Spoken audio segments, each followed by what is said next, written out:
Bonjour à toutes et à tous et bienvenue à tous les supporters du Real Madrid et fans de football en général. J'espère que tout le monde va bien. Comme promis hier, on se retrouve aujourd'hui déjà pour un nouvel avant-match de Liga entre le Betis Séville qui recevra ce samedi à 16h15 le Real Madrid, actuel leader de la Liga. On va donc faire comme d'habitude, analyse du Betis Séville, de leur forme du moment, de leur saison, de leur composition, de leur tactique, de leur football, les forces et leurs faiblesses et voir comment le Real Madrid pourra, je l'espère, les exterminer pour qu'on continue en tout cas notre marche en avant, en espérant que dans le même temps, Gérone fasse un match nul contre Barcelone, ce qui honnêtement nous arrangerait bien. Si vous êtes fan du Real Madrid, n'hésitez pas à vous abonner les frérots, je travaille dur toutes les semaines pour vous fournir des analyses de qualité, du coup n'hésitez pas, si vous aimez le Real Madrid ou n'importe quel club au monde, les documentaires foot arrivent dès la semaine prochaine, du coup n'hésitez pas à cocher la cloche pour pas manquer ça, le petit pouce bleu, le commentaire pour référencer mon travail et le récompenser. On est parti maintenant pour l'avant-match du jour. Pour parler de la forme du moment du Betis Séville en Liga, ils sont actuellement 7ème au championnat espagnol avec 25 points acquis en 15 matchs joués, 18 buts marqués pour 16 encaissés, ce qui montre globalement sur leur saison pour l'instant, sur cette première partie, que le Betis Séville est une attaque un peu compliquée à mettre en place. Une équipe qui aujourd'hui est un peu désorganisée devant, qui se crée pourtant beaucoup d'occasions mais qui arrive très peu à cadrer ses frappes. Ils sont dans le top 4 des pires équipes à ce niveau-là, au niveau des tirs cadrés, parce que pour vous donner un ordre d'idée, là 18 buts marqués en 15 matchs, certes ça fait, si tu comptes en tout cas comme ça, à peine plus d'un but par match joué, mais malheureusement pour eux, le Betis Séville ne surperforme pas, du moins au niveau individuel, ne surperforme pas à l'image par exemple d'Isco, qui est vraiment le maître à jouer de l'effectif, qui depuis le début de saison est étincelant, qui a quasiment autant de trophées d'homme du match que Jude Bellingham, qui brille et qui renaît du côté du Betis Séville, mais à ses côtés, il y a beaucoup de joueurs individuellement parlant, on en reparlera un petit peu après, qui ne marquent quasiment pas, voire pas du tout. Et globalement, aujourd'hui le Betis Séville marque 5 à 10 voire 12 buts de moins en moyenne que les saisons précédentes à ce même stade-là de la saison. Donc un effectif qui a du mal à se trouver, qui a du mal à finir les actions, à concrétiser des dominations, des phases de possession, et du coup ça les met quand même un petit peu en danger. Même s'ils sont 7ème, bah forcément c'est un effectif qui, quand tu regardes les résultats, ils ont gagné des fois par un seul but, avec 1-0, 2-1, je sais pas, des gros scores, et globalement même si ça suffit, ça peut pas te tenir sur toute la saison. Car si tu prends un ou deux buts dans le match et que t'arrives pas ensuite à en marquer plus, bah forcément tu stagnes, et avec beaucoup de matchs nuls quand même, parce qu'ils ont fait 7 matchs nuls, au bout d'un moment oui tu perds pas, mais par contre t'avances pas forcément et tu piétines. Et eux ils rêvent pourquoi pas d'être 4ème pour jouer la Ligue des Champions l'année prochaine. Là en tant que 7ème avec de très belles équipes devant eux, je pense que sur la durée de la saison ça va être très compliqué. Et en plus ils ont fait 16 buts encaissés, donc à la limite tu vas me dire c'est un but encaissé en moyenne par match, c'est quand même déjà un peu beaucoup, c'est très peu de clean sheet tout ça, mais globalement ils ont quand même pris sur les 16, 9 buts en 2 matchs, donc à la 3ème journée et 5ème journée contre Bilbao et le Barça, donc perdu 4-2 puis 5-0, donc après sur l'ensemble de la saison ils ont pris que 7 buts, donc c'est pas forcément beaucoup globalement, mais un effectif qui même s'ils arrivent à serrer la vis, à resserrer par rapport à leur attaque qui forcément n'est pas efficace, et c'est ce qui leur permet de gratter des points et des fois des victoires un peu solides, bah malheureusement je trouve que c'est pas suffisant quand dès que tu mets un peu d'intensité physique, technique et footballistique au-dessus de la leur, ils sont totalement dépassés. Parce que oui ça remporte des matchs comme là dans leurs 6 victoires, ils ont remporté 3-0 contre Valence, 2-1 contre Villarreal, mais c'est pas les meilleurs Valence et Villarreal de ces dernières années, dans le cas de leur histoire, mais c'est quand même bien de gagner des matchs contre eux avec cette intensité-là et ce nombre de buts-là, surtout quand c'est des équipes de base, de milieu de tableau ou qui jouent les places qualificatives en Europa League. Après l'Atlético, ça a été un 0-0, dans le derby sévillan, ça a été un 1-1, donc globalement, ils savent aussi se montrer solides quand il le faut, mais contre Bilbao et le Barça, ils ont littéralement pris l'eau. Après, ils sont invaincus pour l'instant depuis la 5ème journée du coup, et leur défaite 5-0 contre le Barça, mais ils n'ont pas encore joué le Real ce week-end, pas encore joué Gérone qui est premier ex-aequo, ils n'ont pas encore joué la Sociedad qui est devant eux, donc globalement tu vois que leur bilan est pas forcément si bien que ça quand tu le regardes dans toute sa longueur. Et comme je te dis, il y a des joueurs qui surperforment pas à côté d'Isco, qui profitent pas des caviars, qui profitent pas des occasions, des espaces de l'équipe adverse. Derrière ça peut prendre très vite l'eau en 1 contre 1 avec une défense de zone qui est pas assurée, une défense aussi qui des fois fait des marquages mais de façon aberrante et laisse des espaces de façon aberrante. Quand t'as une équipe qui est déséquilibrée, que Pellegrini n'arrive pas à manager comme il faut cette année, arrive pas à trouver l'équilibre dans son 11 de départ et dans sa tactique habituelle cette fois-ci, bon ils jouent en 4-2-3-1 cette année et pas en 4-2-2-2 comme d'habitude, mais globalement malgré un banc qui est quand même plus étoffé que ces dernières saisons côté Betis Séville, bah la méforme de beaucoup de joueurs crée ce déséquilibre qui va amener l'équipe à ne pas avoir un meilleur rôle à jouer dans les compétitions. En Europa League pour l'instant ils sont premiers de leur groupe, mais ils ont perdu le week-end dernier contre Sparta de Prague et du coup leur première place dans ce groupe là est un peu plus que menacée, tu vois. Et forcément si tu finis pas premier en Europa League, League. En phase de groupe, tu vas devoir te taper les équipes repêchées de la Ligue des Champions, ce qui te rajoute après du calendrier, de l'énergie perdue et surtout moins de sérénité,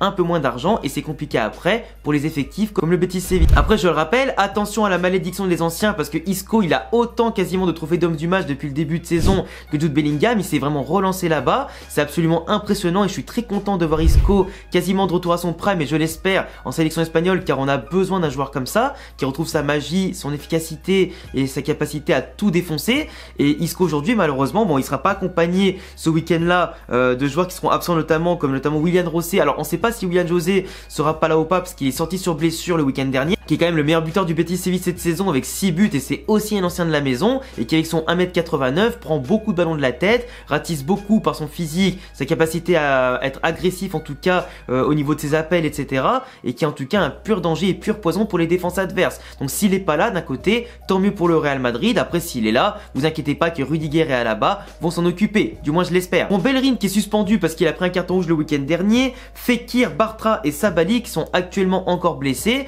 qui ont repris quelques entraînements mais qui sont pas encore prêts normalement à jouer. Au pire ils seront dans le groupe mais ils auront pas beaucoup de temps de jeu, mais normalement ils seront absents. Forcément tu perds Fekir côté Betis Séville, tu perds des joueurs importants comme Bellerin au poste d'arrière droit, tu perds des milieux de terrain importants et les autres joueurs ne performent pas, donc forcément comment tu veux que l'équipe se transcende dans les meilleurs moments. On a une équipe globalement qui au milieu de terrain est assez lente avec Isco qui a marqué déjà 2 buts, Marco Roca et Guido Rodriguez qui forment à E3 le triangle du milieu de terrain du Betis Séville, qui ont marqué à E3 5 buts pour le moment et fait 3 passes décisives. Donc un milieu de terrain pareil qui ne se projette pas, qui n'apporte pas non plus tant de présence que ça dans la moitié de terrain adverse, dans la surface adverse, qui en tout cas sont des rampes de lancement, mais seulement des rampes de lancement et pas des rampes aussi à la finition comme dans certaines équipes on peut voir, comme Gérone par exemple où tu as les milieux de terrain qui vont se projeter dans la surface adverse pour apporter danger, percussion et présence. Ils ont quand même de bonnes vitesses sur les ailes avec le jeune Hassan Dio qui a 18 ans, qui est déjà à 2 buts en tout cas cette saison, qui pour sa première saison en pro quasiment en tant que titulaire performe pas mal entre guillemets. Ayoze Perez qui est à 4 buts mais qui rate énormément de choses. Il y a aussi Abdé qui n'a pas encore marqué mais qui est très performant notamment sur le côté des dribbles parce que le Betis Séville fait partie du top 3 ou 4 de Liga en termes de dribbles. En termes de centre par contre c'est dans le top 4 des pires équipes avec seulement 21% de précision, ce qui montre que ça percute beaucoup, ça déborde beaucoup, ça apporte du danger sur les ailes, plus qu'au milieu de terrain où par contre ça gère techniquement mais ça balance très souvent devant en profondeur dans la verticalité, mais ça aime pas trop garder le ballon, ça aime pas trop en tout cas faire mumuse, mais globalement à part sauter les lignes etc, faire de la percussion, après les attaquants devant ne sont pas bien servis, ce qui fait que forcément l'attaque n'arrive pas forcément à se mettre en évidence. T'as les Borja Iglesias et les Enrique qui sont tous les deux à 0 but encore cette saison, ce qui est quand même compliqué quand Borja Iglesias de base se battait avec Rossellou par exemple avant ou d'autres joueurs pour être les meilleurs buteurs espagnols de la saison, à plus de 15 buts quand même en général. Donc là tu vois qu'il est à 0 au bout de 15 journées, même s'il a moins de temps de jeu qu'avant, c'est qu'on compte beaucoup trop sur les exploits individuels et les coups de pied arrêtés pour marquer, quand même pas mal de buts sur corner ou alors sur les coups francs indirects etc.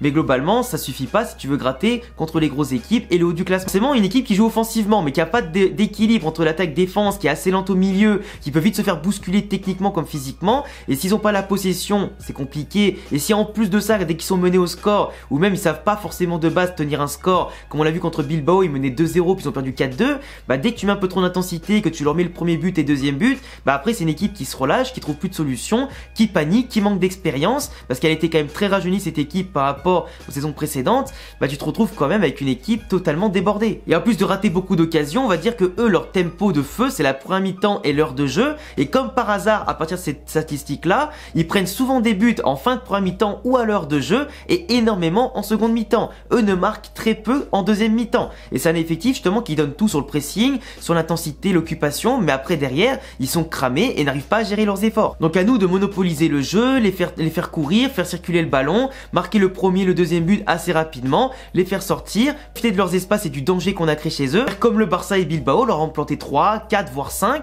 et c'est avant tout le minimum syndical qu'on devra faire si on a des occasions, se montrer efficace et tueur et solide, contrairement à eux qui en ce moment sont certes solides mais pas efficaces devant. En plus leurs points faibles à eux sont les duels aériens en défense et la faiblesse d'agressivité physique, donc faut quand même en profiter vu les joueurs. Pour terminer au niveau tactique vite fait, on a quand même une défense en zone comme je disais qui est catastrophique, on l'avait vu notamment contre le Barça sur le but de Joao Félix où ils se retrouvent tout seuls dans la surface pour tirer et encore conclure. Pareil pour Lewandowski où leur zone, leur défense est tellement mal alignée quand une de touche de balle, Félix il a dévié pour Lewandowski en profondeur, qu'après c'est pareil, il te laisse beaucoup jouer, beaucoup tirer, même pas aux 20-25 mètres. Rafinha qui a eu le temps de tirer au 25 mètres frappe croisée, elle s'est rentrée. Contre Bilbao, les mecs sur les centres en retrait, ils sont tous autour du porteur du ballon. Et après, l'attaquant, il a juste à se décrocher un petit peu. Et il était tout seul 2 fois de suite. C'est pas forcément normal que même en supériorité numérique, il se retrouve débordé par un mec ou deux qui leur met un but. Donc pour moi aujourd'hui, le Real Madrid, franchement, il n'y a rien à rajouter. En ce moment, le Real Madrid avec les absents est absolument fantastique. On profite des espaces de l'adversaire. On a Rodrigo, Bellingham et Brahim, plus servis par des crosses qui font des passes magnifiques, qui sont là, qui percutent ensemble, qui coulissent, qui un peu se permutent à chaque fois, donc qui sèment le bordel dans la défense adverse. Ça attaque un coup à droite, un coup à gauche, un coup dans l'axe. On n'a pas un jeu qui est stéréotypé. En ce moment, c'est full mouvement avec des joueurs qui peuvent tirer de loin, des joueurs aujourd'hui qui débordent, qui donnent le ballon, qui font les appels, contre-appels qui sont parfaits et des 1-2 et ça déclenche et c'est en général parfait côté des petits gabarits ou des grands gabarits pour se faufiler dans les espaces. Le Real Madrid en ce moment, c'est total régal. Ça marque 2-3 buts par match voire plus et franchement, on est efficace, on est solidaire, on est solide avec Valverde Kroos en double pivot qui fonctionne super bien pour apporter tonus, intensité et belle sortie de balle en l'absence de Tchouaméni et Camavinga et notamment Tchouaméni qui reviendra à partir du match contre Villarreal la semaine prochaine. Mais franchement, après une défense comme Rudiger Alaba qui en ce moment est retrouvé, qui est en confiance, Alaba qui fait des longs ballons parfois décisifs, Rudiger qui intervient ultra solide sur l'homme. De l'autre côté, t'as Mendy qui en ce moment défensivement est vraiment au top, même si offensivement on s'attend à mieux, mais pour l'instant sans Vinicius, il se contente globalement de verrouiller le couloir. Et après offensivement, c'est Rodrigo et Bellingham qui dans ce 4-4-2 aujourd'hui un peu plus à plat font la différence. Ce Bellingham revient plutôt sur le côté gauche pour défendre, pour aider justement Mendy et aussi Rodrigo dans le cas où il décroche à gauche. Mais dans tous les cas, on a aussi un Brahim quand même qui crée du jeu, qui avec Bellingham s'entend à merveille et chacun prend sa responsabilité, chacun arrive à combiner avec l'autre et franchement, quand tu combines autant de talent technique et aussi physique, qui sème le bordel avec une percussion impressionnante, avec des appels aussi hyper intelligents, une occupation de l'espace hyper intelligente, bah avec une finition clinique à la Rodrigo en ce moment, on ne peut qu'être optimiste contre une belle équipe pourtant du Betis Séville, même s'il faudra pas la négliger, surtout à domicile là-bas, et globalement, si on occupe exactement les bons espaces, qu'on met l'intensité, qu'on marque le premier but aujourd'hui, je suis persuadé que ce match sera ultra facile. Après, il y a Lucas Vazquez, qui sera un peu le facteur X, parce que Carvajal n'est pas là pendant un mois, Lucas Vazquez, s'il ne prend pas l'eau sur son côté, s'il ne nous met pas en déséquilibre, si en défense il fait le taf, par rapport à Ayoze Perez qui sera son vis-à-vis principal, ben on pourrait bien s'en sortir. Par contre, s'il prend l'eau, qu'on est déséquilibré, ben moi franchement je te dis, il faut mettre Nacho directement. Il faudra pas attendre de prendre 2-3 buts comme contre l'Atlético Madrid pour enlever Lucas Vazquez et mettre Nacho, mais je suis quand même sérieux et serein sur le fait que Lucas Vazquez peut faire un très bon match, nous surprendre avec pourquoi pas une passe D ou un truc comme ça, et que voilà, il doit montrer que sans Carvajal, lui il doit assurer l'intérim et doit le faire bien. Après j'espère quand même qu'on verra des jeunes comme Nico Paz qui pourront jouer, comme Gonzalo Garcia, que certains en tout cas vont bonifier leur temps de jeu, que Modric sera de retour, tout ça. Donc globalement on a un effectif qui revient avec ses blessés petit à petit, en espérant que chacun sera décisif, chacun sera utile pour l'équipe, et puis après on verra bien comment ça se passe. Mais je suis très serein sur un Real Madrid qui remportera ce match au moins 3-1. Il y aura Kepa au cage qui reviendra d'après ce qu'avait dit Ancelotti par rapport à Lunin. Je trouve pas ça très juste globalement par rapport aux belles perfs de Lunin qui mérite des titulaires selon moi. Mais après voilà, si Kepa doit jouer pour prendre un peu de temps de jeu selon Ancelotti, bah tant pis, il prend un peu de temps de jeu, mais en espérant que son retour et son manque de rythme ne va pas nous précipiter avec quelques boulettes ou je ne sais quoi. Mais en tout cas j'ai confiance, Lunin ou Kepa, je pense qu'on va gagner ce match. Surtout comme je disais que Gérone va défier Barcelone ce week-end, donc si Gérone fait un énorme coup contre le Barça, soit on met le Barça hyper loin en gagnant ce match, soit les deux en faisant match nul, on prend les devants et on est tranquille et on prend encore plus d'avance sur le Barça. Il y a plein de choses à prendre, c'est un week-end qui peut être décisif à bien des égards en Liga, avoir un match compliqué la semaine prochaine contre Villarreal, mais vraiment le Real Madrid peut terminer la première partie de saison vraiment de la meilleure des manières. Enfin bref les gars, je vous laisserai me dire en commentaire ce que vous pensez de ma vidéo, de mon analyse, du Betis Séville, de vos pronostics aussi. N'hésitez pas à liker la vidéo si elle vous a plu, vous abonner, cocher la cloche pour pas manquer mes prochaines vidéos. Je vous dis à bientôt pour de prochaines vidéos. Normalement, je ne suis pas disponible pour le débrief malheureusement, mais j'essaierai quand même de mater le match d'un œil avisé sur mon téléphone, même si je serai pas chez moi. Et puis au pire, j'en ferai pourquoi pas une analyse à froid pour le dimanche si je peux. En tout cas, prenez soin de vous et à bientôt pour prochaine vidéo. Ciao les gars.